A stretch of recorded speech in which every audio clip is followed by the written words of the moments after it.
Diangkat dari kisah nyata, cerita diawali dengan memperlihatkan satu keluarga yang sedang makan bersama. Ada Sarah, si adik, Emi, kakaknya, dan kedua orang tua mereka yang bernama Don dan Rini. Saat malam itu, Sarah yang ingin pamit pergi ke sebuah pesta bersama teman-temannya harus dilarang oleh ayahnya yang terlalu protektif terhadap anaknya. Tetapi berbeda dengan si ibu yang selalu mendukung anaknya, yang hal itu terbukti ketika ibunya mengizinkan Sarah untuk pergi keluar untuk bergaul dengan teman-temannya.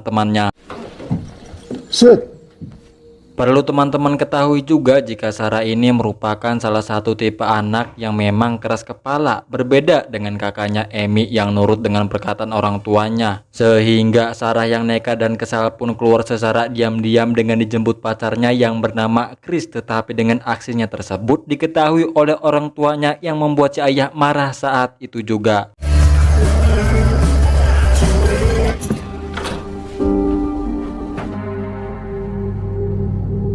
Keesokan harinya, setelah asyik bersenang-senang, Sarah pun kembali ke rumah dengan diantar oleh Chris yang di situ si ayah langsung memarahinya. Sarah juga tidak diperbolehkan keluar selama 1 minggu penuh full di rumah saja, tetapi nampaknya hal tersebut tidak dipedulikan amat oleh Sarah yang malah menjawab perkataan ayahnya yang dirinya akan pergi dari rumah ini setelah umurnya 18 tahun. Di dalam kamar itulah sang kakak bersama ibunya terus menghibur Sarah dan mau mendengarkan curhatan Sarah yang katanya setelah dirinya berumur 18 tahun ia akan keluar dari rumah ini dan berpergian bebas bersama pacarnya. Tetapi mereka tidak menyadari jika si ayah diam-diam menguping pembicaraan dan langsung pergi ke basement yang sepertinya akan merencanakan sesuatu.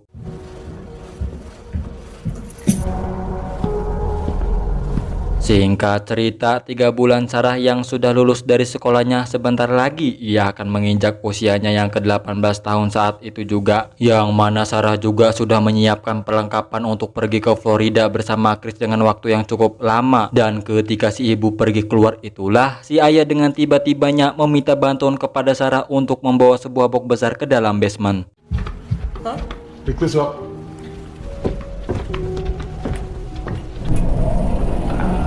Loh, di situ Sarah agak sedikit ngelag karena semasa ia tinggal bertahun-tahun di sini ia tidak pernah melihat ruangan tersebut. Tetapi ketika Sarah disuruh masuk ke dalam lebih dalam itulah tiba-tiba si ayah dengan cepat langsung menutup pintu ruangan itu dan mengurung Sarah yang berada di dalam sana. Sehingga Sarah yang teriak-teriak berharap ada yang mendengar, namun tetap percuma karena di dalam ruangan tersebut dibangun dengan sistem kedap suara. Wedan.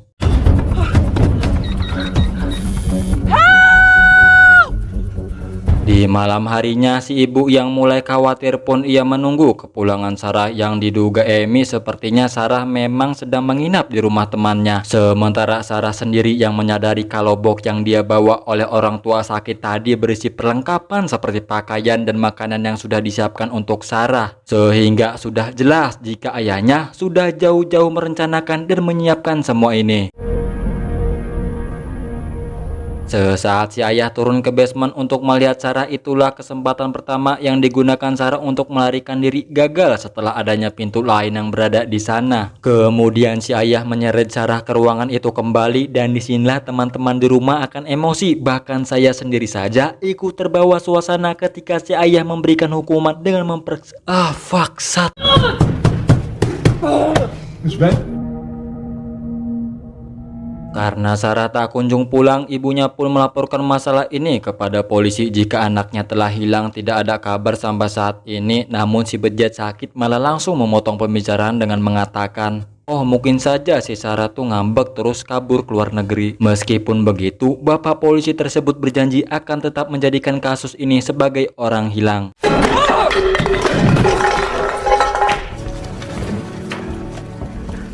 Di keesokan harinya, Chris datang ke rumah Sarah untuk memberikannya hadiah, tetapi si ayah bejat tersebut membuat sebuah alibi jika Sarah sudah kabur bersama pria lain yang bernama Steve ke luar negeri. Sehingga Chris yang mendengar ucapan itu pun agak sedikit kecewa karena sebelumnya dirinya bersama Sarah akan pergi bersama.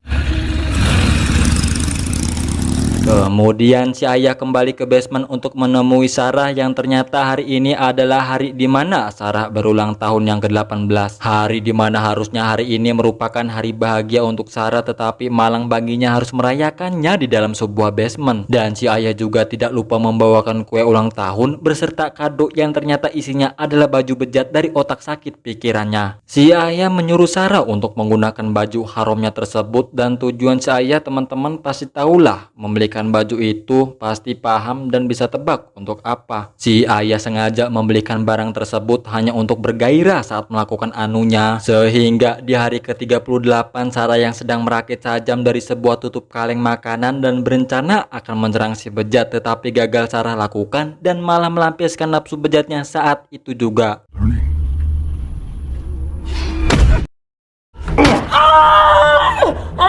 Singkat cerita, hari demi hari Sarah yang masih bertahan sudah memasuki hari ke-358 atau hampir 1 tahun lamanya di dalam basement. Bayangkan loh teman-teman, 1 tahun loh di dalam sana. Sehingga Sarah yang selalu mendapati perlakuan bejat dari ayahnya, Sarah pun hamil dengan menanggung beban itu sendirian.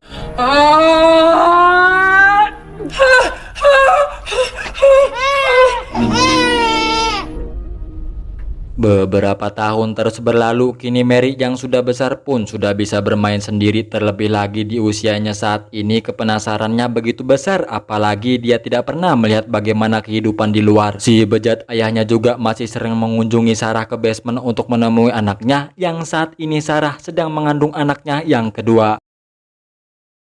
Tahun demi tahun terus berlalu, Sarah yang sambil mengurus 2 orang anaknya yang kini sudah bertumbuh besar, dan kini ia harus mengandung kembali anaknya yang ketiga. Dan dari sinilah teman-teman bayangkan bagaimana sabar dan tekad kuatnya perjuangan si Sarah ini. Sarah juga selalu berusaha untuk membujuk ayahnya agar ia bisa mengeluarkan anaknya supaya bisa melihat dunia luar, tetapi hal tersebut selalu ayahnya tolak karena bisa membahayakan aksinya. Mary, yaitu anak pertama Sarah, tiba-tiba penyakit asmanya mulai kambuh karena memang si Mary sudah memiliki penyakit asmanya sejak kecil. Keesokan harinya, Chris kembali ke rumah Sarah. Di sana ia bertemu dengan Amy untuk menanyakan kabar Sarah yang sekarang. Di situ Chris bertanya bagaimana hubungan Sarah dengan Steve, laki-laki yang diceritakan oleh ayahnya Amy. Amy pun bingung karena dirinya tidak pernah mendengar seorang pria yang bernama Steve terlebih lagi berhubungan dengan Sarah.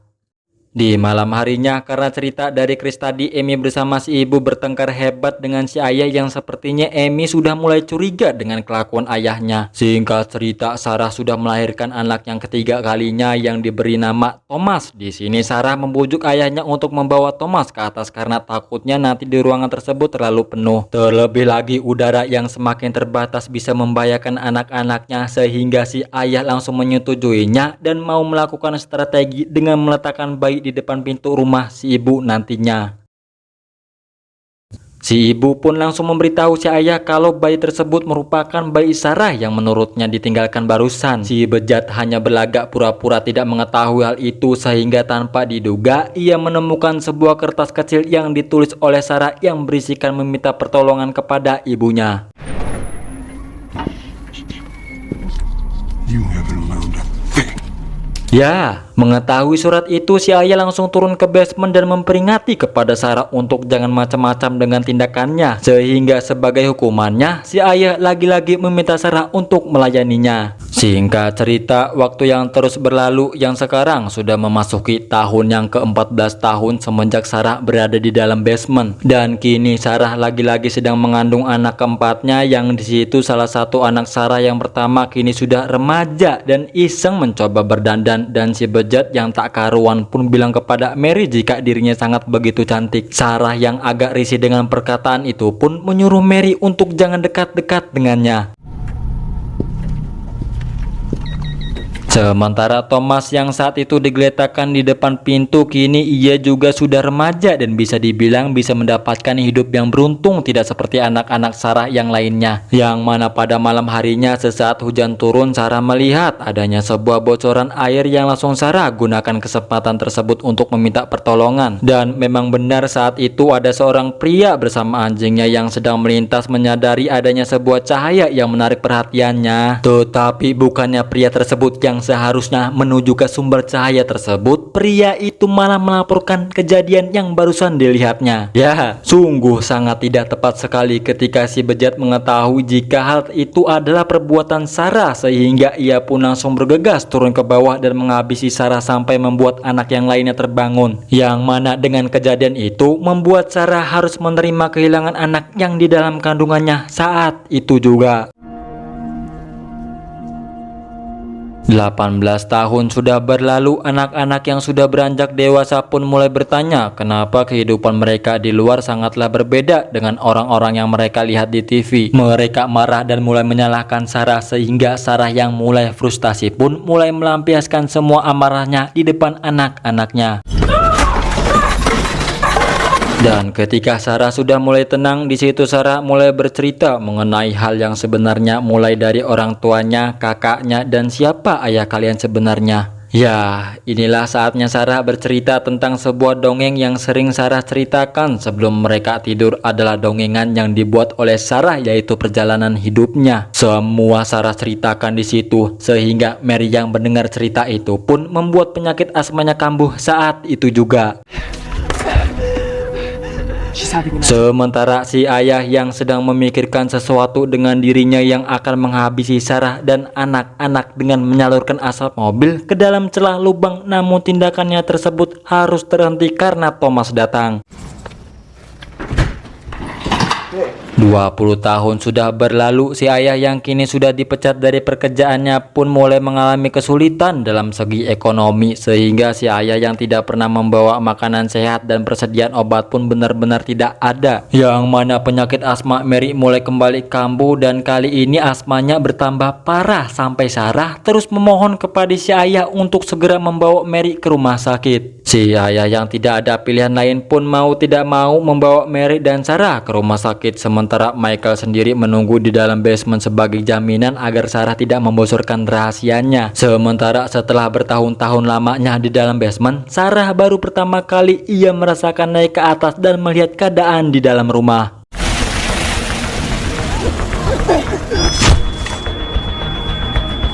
Di rumah sakit itulah Sarah yang memanfaatkan situasi ini pun dengan sengaja menumpahkan minuman ke kertas formulir, sehingga kertas yang basah itu pun membuat si ayah pergi dan mengganti yang baru. Sarah pun bergegas mencari bantuan, dan kebetulan di sana adanya seorang suster yang sedang mengobrol dengan seorang polisi. Sarah pun langsung mendekati dan meminta pertolongan jika hidupnya dalam keadaan tidak baik-baik saja. Have a word with you. Certainly. He's going away for the rest of his life.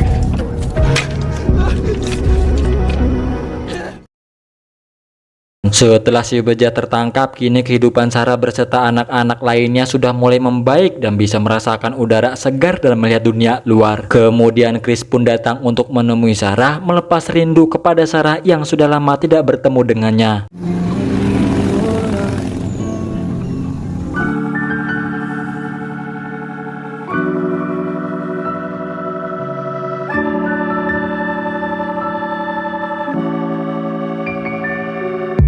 Untuk alur cerita memang fake, film ini membuat saya greget pada setiap adegan yang memang siapa tuh bro yang tidak emosi soal kebejatan-kebejatan. Anjay, kebejatan-kebejatan gak tuh? Ya beneran kan, teman-teman di rumah juga pasti akan merasakan hal yang sama seperti saya juga. Memang sih ini memang cuma film saja, tapi kan ini kisah nyata loh bro, kisah nyata. Kalau film mah ya oke lah.